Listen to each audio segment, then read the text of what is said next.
machines and ambitious technologies have often promised innovation, efficiency, and massive profits. But sometimes, rushed development, risky decisions, or unexpected flaws can turn groundbreaking projects into corporate disasters. From cars and aircraft to industrial robots and experimental medical devices, these machines reshaped industries for the wrong reasons. In this video, we will explore 14 heavy machines that became corporate nightmares, examining the real events, engineering challenges, and business decisions that transformed bold ideas into cautionary tales remembered across the world. Ford Pinto. The cost-cutting design that backfired. The Ford Pinto became one of the most infamous corporate crises in automotive history, often cited as an example of how aggressive, cost-cutting, and rushed production schedules can lead to devastating consequences. Introduced by the Ford Motor Company in 1970,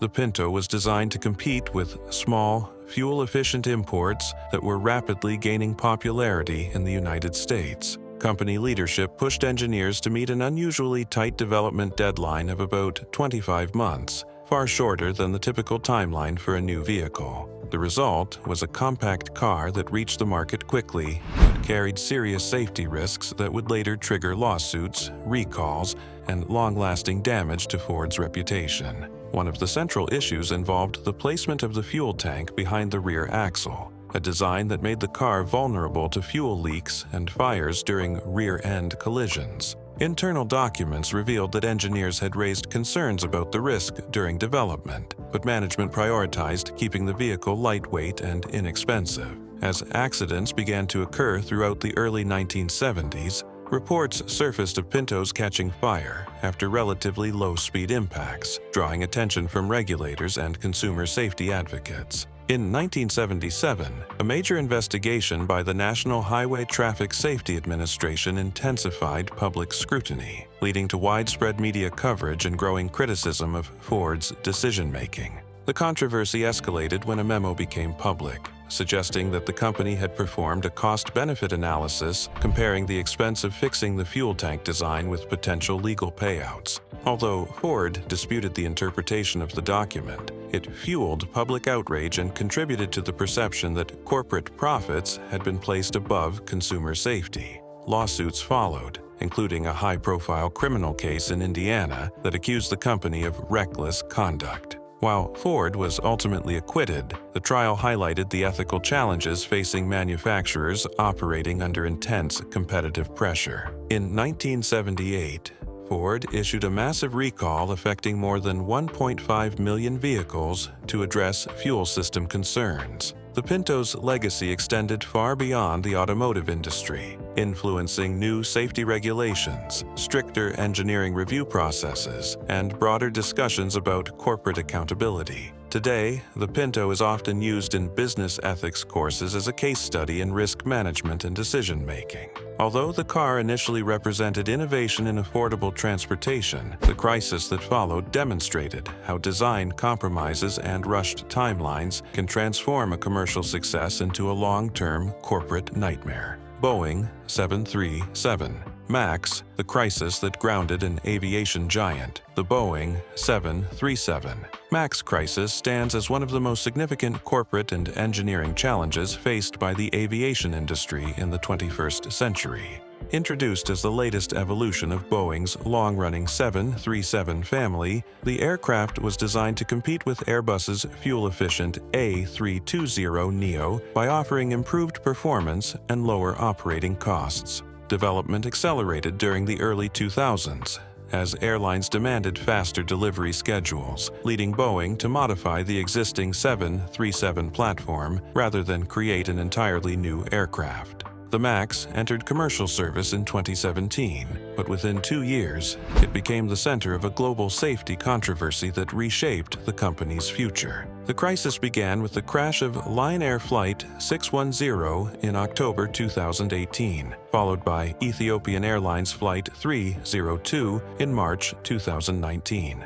Investigations revealed that both accidents were linked to the Maneuvering Characteristics Augmentation System, known as MCAS, a software feature designed to adjust the aircraft's pitch under certain conditions. Faulty sensor data triggered the system repeatedly, pushing the nose downward and creating situations that pilots struggled to counter. As evidence mounted, aviation authorities around the world grounded the 737 MAX fleet, marking one of the most extensive aircraft suspensions in modern history. The grounding caused severe financial and reputational damage to Boeing. Airlines canceled flights, regulators launched investigations, and internal company communications became public, raising questions about certification processes and engineering oversight. The company faced billions of dollars in losses, legal settlements, and compensation payments to airlines and victims' families. Leadership changes followed, including the departure of senior executives, as Boeing worked to restore confidence in its safety culture and rebuild relationships with regulators such as the Federal Aviation Administration. After nearly 2 years of redesign, testing, and updated pilot training requirements, the 737 MAX gradually returned to service beginning in late 2020. The crisis led to sweeping reforms within Boeing and sparked broader industry discussions about automation, transparency, and regulatory independence. While the aircraft continues to operate today, the events surrounding its grounding remain a defining chapter in corporate history. The 737 MAX case illustrates how complex technological systems, combined with competitive pressure and organizational decisions, can transform a flagship product into a global corporate nightmare that reshapes an entire industry. Delorean DMC-12, the sports car that bankrupted a dream. The Delorean DMC-12 is often remembered for its futuristic stainless steel body and gull-wing doors, but behind its iconic appearance lies one of the most dramatic corporate collapses in automotive history. Founded by former General Motors executive John DeLorean, the DeLorean Motor Company aimed to create a revolutionary sports car that would challenge established manufacturers during the late 1970s. Production began in 1981 at a factory in Dunmurry, Northern Ireland, supported by substantial financial incentives from the British government, which hoped the project would create jobs and stimulate the local economy. The DMC-12 attracted significant attention even before its release, thanks to bold marketing and an unconventional design by Giorgetto Giugiaro. However, once the car reached customers, criticism quickly emerged. The vehicle's performance did not match its futuristic image, largely due to its modest PRV-V6 engine that struggled to deliver the power expected from a sports car. Early quality control problems also damaged the brand's reputation, as inconsistent assembly standards and mechanical issues led to negative reviews from automotive journalists and buyers alike. Financial troubles began to mount as sales failed to meet expectations. The company had invested heavily in development and production infrastructure, leaving little margin for error when the market response proved weaker than anticipated. By 1982, the DeLorean Motor Company faced severe cash flow problems, and attempts to secure additional funding became increasingly desperate. The situation worsened dramatically when John DeLorean was arrested in a high-profile drug trafficking sting operation, an event that shocked investors and eroded public trust. Although he was later acquitted in court, the damage to the company's reputation proved irreversible. Production stopped in late 1982, and the company entered receivership shortly afterward. Thousands of unsold vehicles remained in storage as creditors sought to recover losses. Despite its commercial failure, the DMC-12 achieved unexpected cultural immortality after appearing as a time machine in the Back to the Future film series, transforming it into a symbol of futuristic ambition. Today, the car is often viewed as a cautionary tale about visionary leadership, financial risk, and the challenges of launching a new automotive brand in a competitive market. The DeLorean story demonstrates how bold ideas and striking design can capture public imagination, yet still collapse under the combined weight of economic pressure and corporate mismanagement. Theranos 25 radiation machine, when software turned deadly. The Theranos 25 radiation therapy machine became one of the most infamous examples of technological failure in medical history, highlighting the dangers of relying on poorly tested software and life-critical equipment. Developed by Atomic Energy of Canada Limited during the early 1980s, the device was designed to deliver precise doses of radiation to cancer patients while minimizing exposure to surrounding tissue. Unlike earlier radiation therapy machines that used hardware-based safety interlocks, the Theranos 25 relied heavily on software controls to manage treatment settings, making it more advanced but also more vulnerable to programming errors. Between 1985 and 1987, a series of tragic accidents occurred at hospitals in the United States and Canada, where patients received massive overdoses of radiation due to software malfunctions. In several cases, operators reported unusual error messages or system resets, but the machine continued to deliver lethal doses without triggering alarms. Investigations later revealed that race conditions and coding flaws allowed the device to enter dangerous operating modes without proper safeguards. Because the system lacked independent hardware protections, these errors could lead directly to catastrophic outcomes. The incidents prompted intense scrutiny from regulators and engineers, exposing weaknesses in the design and testing process. Documentation showed that the manufacturer had assumed software reliability would eliminate the need for many physical safety features present in earlier machines. This decision proved disastrous, as the programming flaws were not fully understood until after multiple injuries and deaths had occurred. The resulting lawsuits and public outrage forced the company to halt distribution and redesign the system under strict regulatory oversight. The Theranos 25 case became a landmark example in both engineering ethics and software safety. Universities began teaching it as a case study on the importance of rigorous testing, clear communication between developers and operators, and the need for redundant safety mechanisms in medical technology. Beyond its immediate impact on the manufacturer, the tragedy reshaped how regulators evaluate complex computerized devices, leading to stricter standards for safety-critical systems worldwide. Today, the Theranos 25 remains a sobering reminder that innovation without proper safeguards can turn advanced technology into a corporate and human disaster. Challenger Space Shuttle, the disaster that changed NASA. The Space Shuttle Challenger disaster on January 28, 1986, remains one of the most defining moments in the history of the United States space program. Launched from Kennedy Space Center in Florida, Challenger was carrying 7 crew members, including teacher Krista McAuliffe, whose participation in the Teacher in Space program had drawn worldwide attention. Just 73 seconds after liftoff, the shuttle broke apart in the sky due to a catastrophic failure in one of its solid rocket boosters, resulting in the loss of the entire crew. The tragedy shocked the public and forced NASA to confront deep issues related to engineering decision-making, communication, and organizational pressure.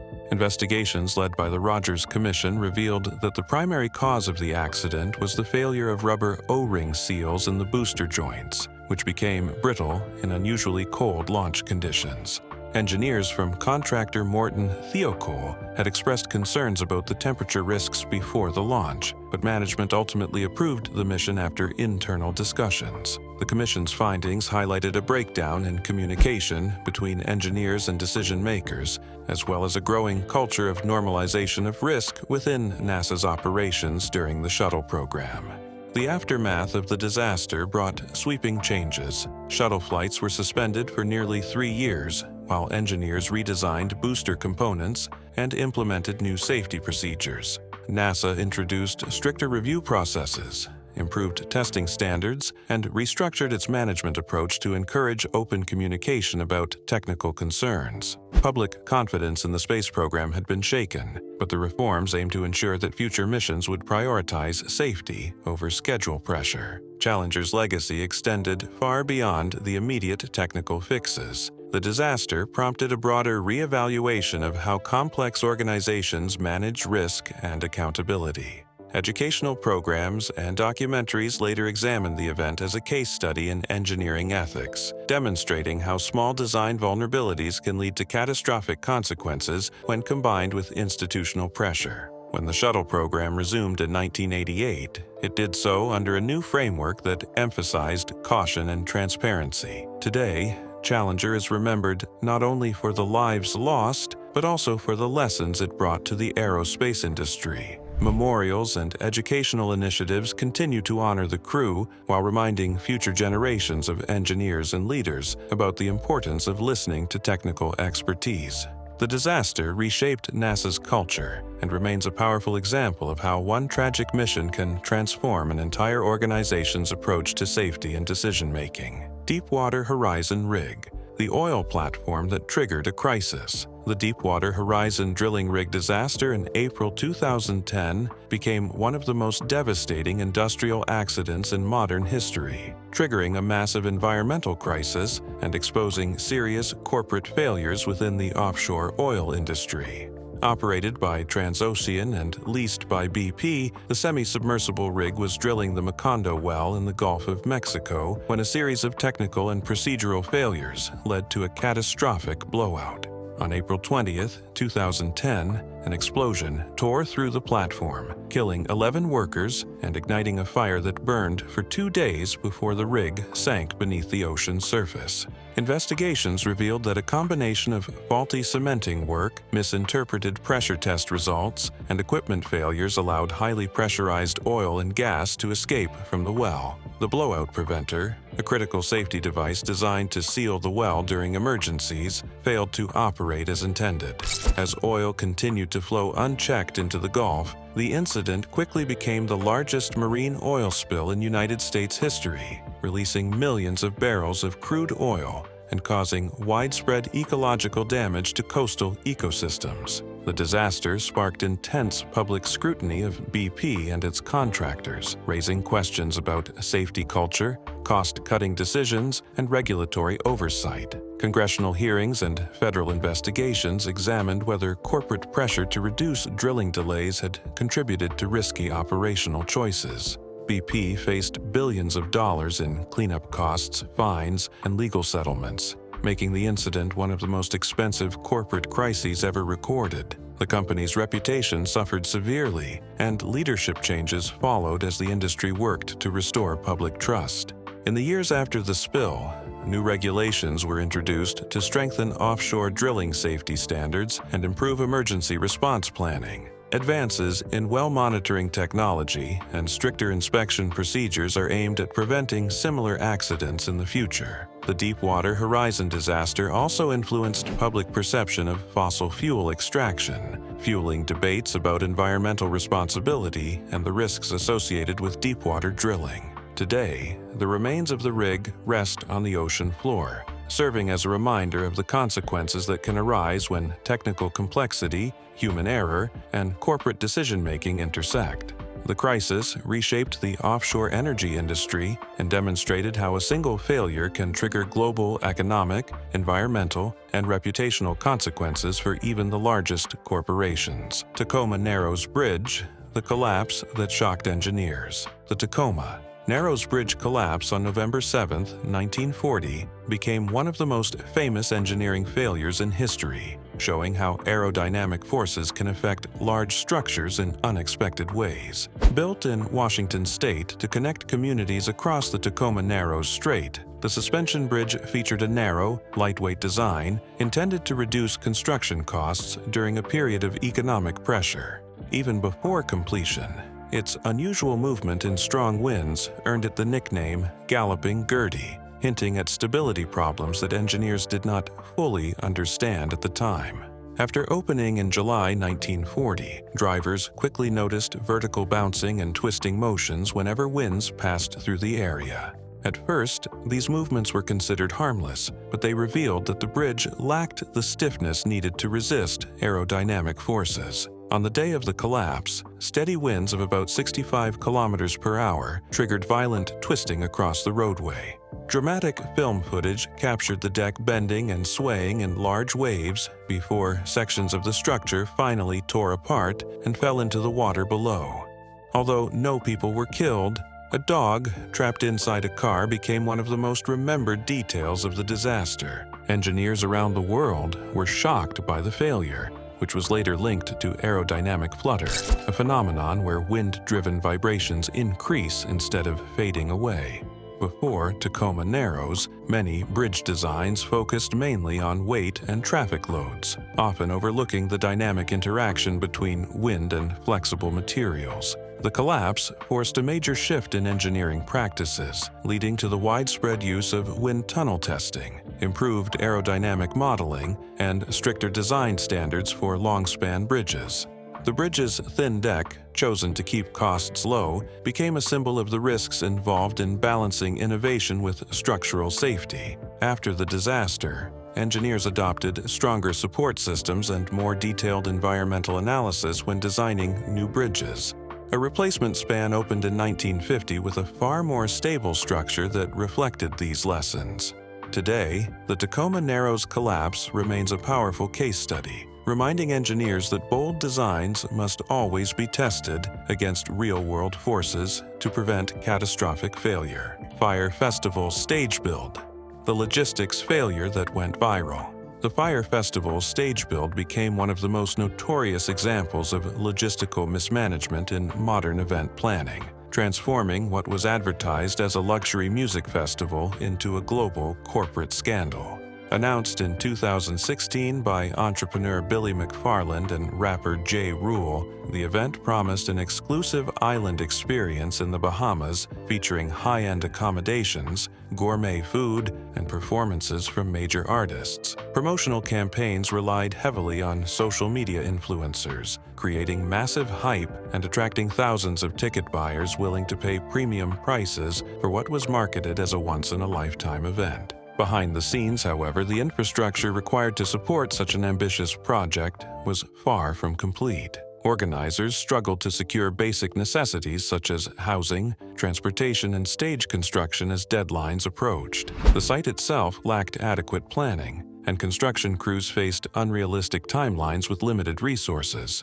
Instead of luxury villas, many attendees arrived to find emergency relief tents scattered across a partially built festival ground. The main stage area, which was supposed to host performances, remained unfinished, reflecting the absence of proper coordination between contractors, suppliers, and management. When guests began posting images and videos of the chaotic conditions online in April 2017, the event quickly went viral. Social media exposed the stark contrast between the polished marketing campaign and the reality on the ground, sparking widespread criticism and media attention. Performers canceled their appearances, flights were disrupted, and local authorities declared a state of emergency to help manage the situation. The festival was ultimately canceled before it could begin, leaving attendees stranded and contractors unpaid. Investigations later revealed that organizers had ignored warnings from experienced event planners who questioned the feasibility of the project. Financial mismanagement and unrealistic scheduling contributed to the collapse, leading to lawsuits, bankruptcy proceedings, and criminal charges against McFarland, who was later convicted of fraud.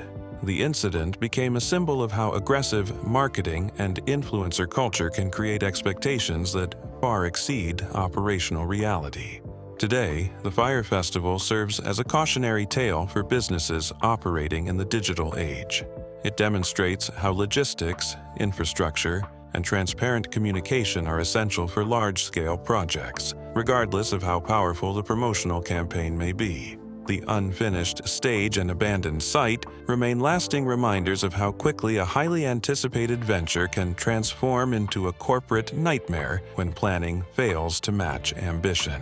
Samsung Galaxy Note 7 Production Line, the Battery Recall Crisis. The Samsung Galaxy Note 7 crisis in 2016 became one of the most damaging product failures in modern consumer electronics, transforming a highly anticipated flagship device into a global corporate nightmare. When Samsung introduced the Note 7 in August 2016, it was praised for its sleek design, powerful hardware, and innovative features such as iris scanning. Early sales were strong, and the company hoped the device would reinforce its leadership in the premium smartphone market. However, reports soon began to emerge of phones overheating and catching fire, raising serious safety concerns that quickly spread through media outlets and airline warnings. Investigations revealed that the problem originated from battery defects linked to the device's aggressive design goals. engineers had attempted to fit a high-capacity lithium-ion battery into a slim chassis, leaving very little margin for error. Manufacturing flaws in early battery batches caused internal short circuits that led to overheating.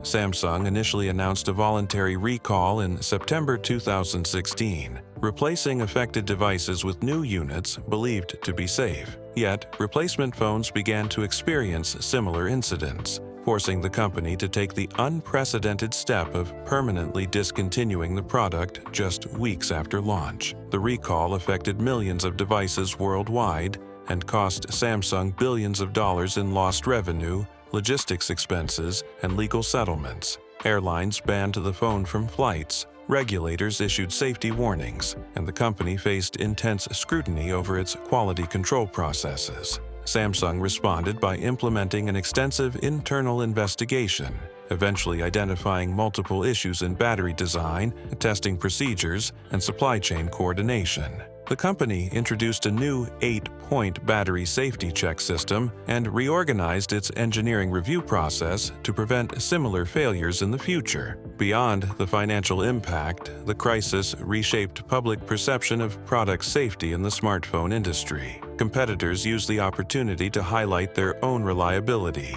while Samsung worked aggressively to rebuild consumer trust through transparent communication and improved testing standards. Later, device launches demonstrated the company's renewed focus on safety, helping it recover its market position over time. Today, the Galaxy Note 7 remains a powerful example of how rapid innovation and competitive pressure can lead to unexpected risks in complex manufacturing environments.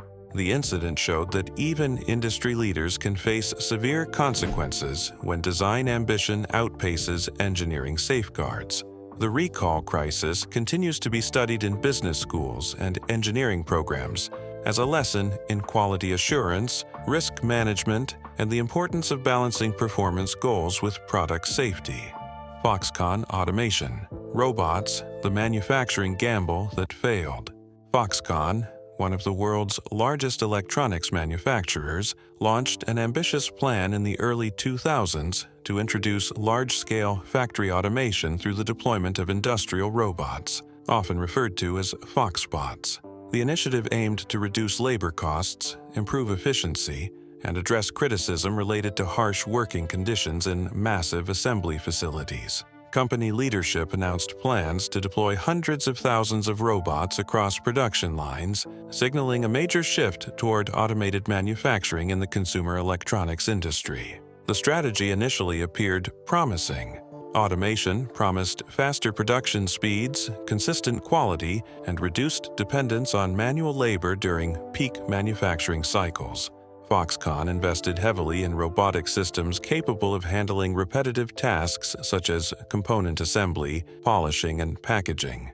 However, the transition proved far more complicated than expected. Many electronic products require delicate handling and rapid design changes, making it difficult for rigid automation systems to adapt quickly. Engineers discovered that certain tasks still required human dexterity and decision-making that machines struggled to replicate. As production demands evolved, Foxconn faced technical challenges integrating robots into existing workflows.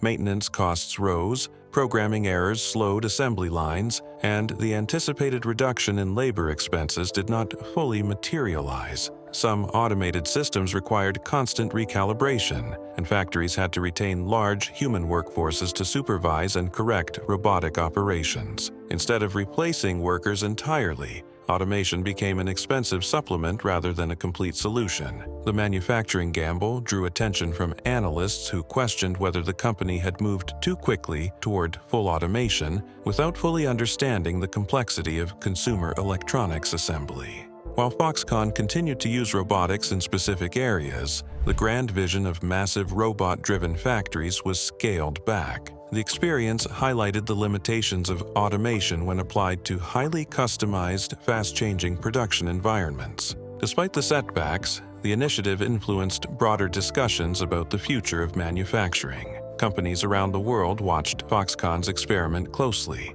learning that automation must be implemented gradually and strategically rather than as a sweeping replacement for human labor. Today, Foxconn continues to refine its balance between human workers and machines, using lessons from the early automation push to guide more flexible production strategies. The story serves as a reminder that technological ambition alone does not guarantee success, and that even industry giants can face costly challenges when innovation moves faster than practical implementation. Segway, PT, the personal transporter that never took off. The Segway, personal transporter, commonly known as the Segway PT, was introduced in 2001 with enormous expectations that it would revolutionize urban transportation. Invented by entrepreneur Dean Kamen, the two-wheeled self-balancing device used gyroscopic sensors and advanced control systems to keep riders upright while moving through cities at moderate speeds. Early media coverage described the Segway as a breakthrough that could reshape how people commuted, and major investors believed it would transform sidewalks and urban mobility worldwide. However, despite its innovative engineering, the device ultimately struggled to achieve mainstream success, becoming a corporate disappointment rather than the transportation revolution many predicted.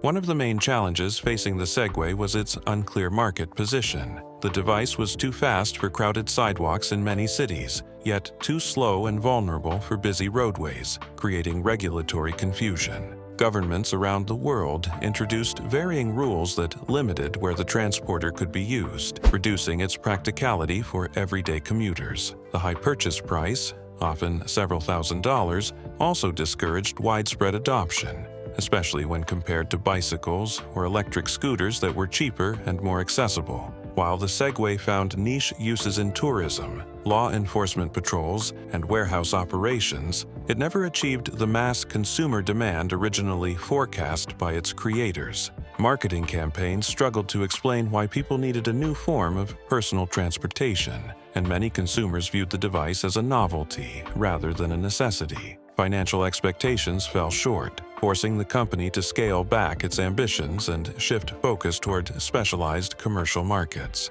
The Segway PT's story became a lesson in how technological innovation does not always translate into commercial success. Analysts later argued that the product arrived before cities were ready for micromobility solutions, and that its design did not fully align with real-world infrastructure.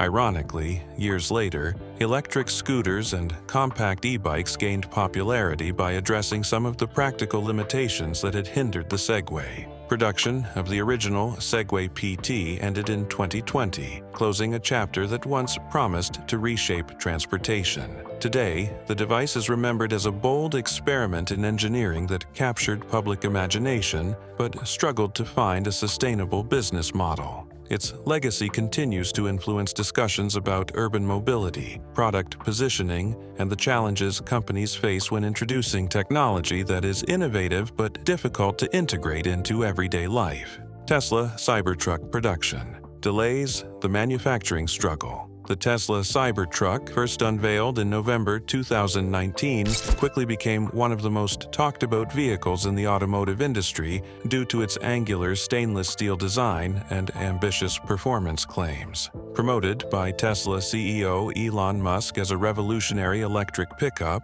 the vehicle promised high towing capacity, advanced driver assistance features, and a durable exoskeleton structure unlike any traditional truck. Pre-orders surged after the reveal event, but turning the futuristic concept into a mass-produced vehicle proved far more challenging than expected, leading to years of delays that tested Tesla's manufacturing capabilities and investor confidence. One of the biggest obstacles involved the Cybertruck's unconventional design. The rigid stainless steel body required new production techniques that differed from standard automotive stamping processes. Engineers faced difficulties shaping the thick metal panels while maintaining consistent quality, and integrating advanced battery technology added further complexity. Tesla also needed to build new assembly lines at its Gigafactory in Texas, forcing the company to balance Cybertruck development with ongoing production of existing models such as the Model Y. Supply chain disruptions and evolving engineering goals contributed to shifting timelines.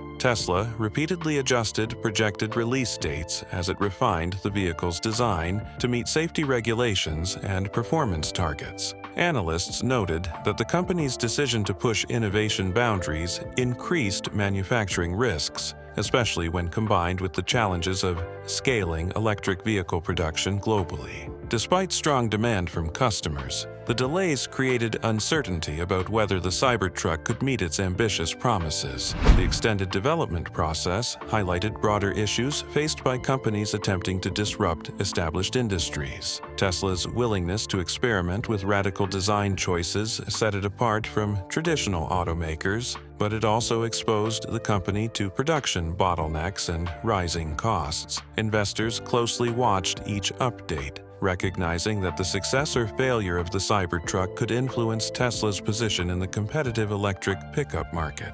Today, the Cybertruck stands as a case study in how innovation and manufacturing reality often collide. While the vehicle's unique design captured global attention, the long road to production demonstrated that even industry leaders must navigate complex engineering challenges when transforming bold concepts into scalable products. The story reflects how ambitious ideas can inspire excitement, yet still become corporate headaches when development timelines stretch far beyond initial expectations. Theranos Edison machine, the device that led to corporate collapse. The Theranos Edison machine became one of the most infamous examples of corporate failure in modern technology history, symbolizing how secrecy and overpromising can lead to catastrophic consequences.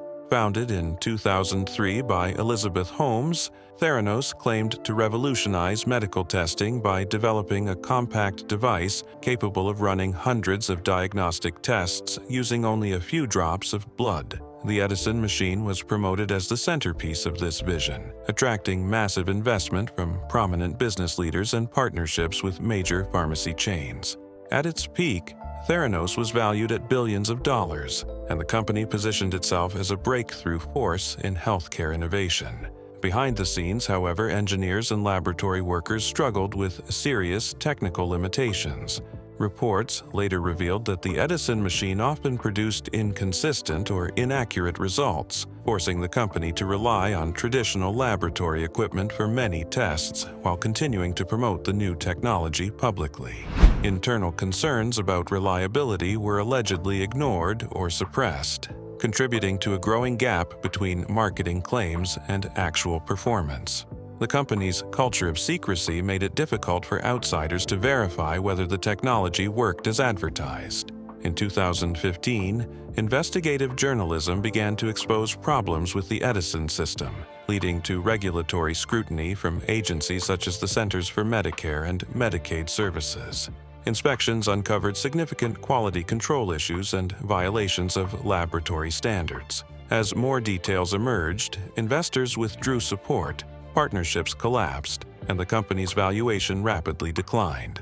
Lawsuits followed, accusing Theranos and its leadership of misleading investors and patients about the capabilities of the device. By 2018, Theranos had shut down its operations, marking one of the most dramatic corporate collapses in Silicon Valley history.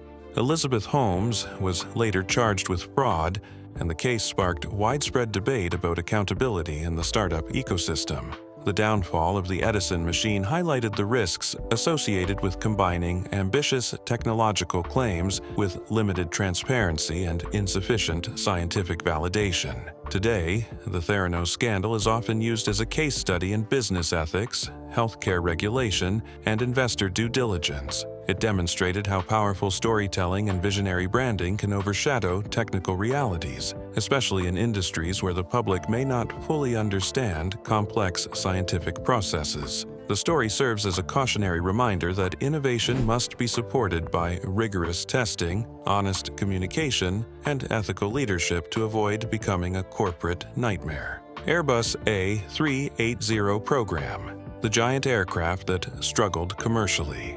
The Airbus A380 program began as one of the most ambitious projects in aviation history, aiming to redefine long-haul air travel with the world's largest passenger aircraft. Officially launched in 2000, the double-deck jet was designed to carry more than 500 passengers and challenge Boeing's dominance in the wide-body aircraft market. Airbus believed that growing global travel demand would favor large hub-to-hub flights, making a super jumbo aircraft an attractive investment for major airlines. The first A380 entered commercial service with Singapore Airlines in 2007, generating excitement for its spacious cabins, advanced technology, and improved fuel efficiency compared to older large aircraft. Despite its technological success, the program soon faced serious commercial challenges. Airlines began shifting their strategies toward smaller, more flexible aircraft capable of operating direct point-to-point routes rather than relying on major hub airports. This change reduced demand for extremely large planes, making it difficult for Airbus to secure enough orders to justify the program's massive development costs. Production delays also affected early deliveries, caused partly by complex wiring issues between European manufacturing facilities that used incompatible design software. While some airlines, particularly Emirates, embraced the aircraft for high-capacity routes, many others hesitated due to the high operating costs and infrastructure requirements associated with such a large plane. Airports needed special gates and extended runways to accommodate the A380, limiting its flexibility compared to smaller wide-body jets. Over time, Airbus reduced production rates in an attempt to balance supply with declining demand. In 2019, Airbus announced that it would end A380 production after existing orders were completed, marking the conclusion of a program that had once been seen as the future of air travel. Although the aircraft earned praise from passengers and pilots for its comfort and quiet performance, it struggled to achieve the commercial success initially expected. The program's challenges highlighted how market trends can shift rapidly, even for technologically advanced products. Today, the A380 remains a symbol of both innovation and miscalculation. It demonstrated Airbus's engineering capabilities and reshaped expectations for passenger comfort. Yet its limited commercial adoption showed how strategic assumptions about the future of aviation can influence the fate of even the most impressive machines.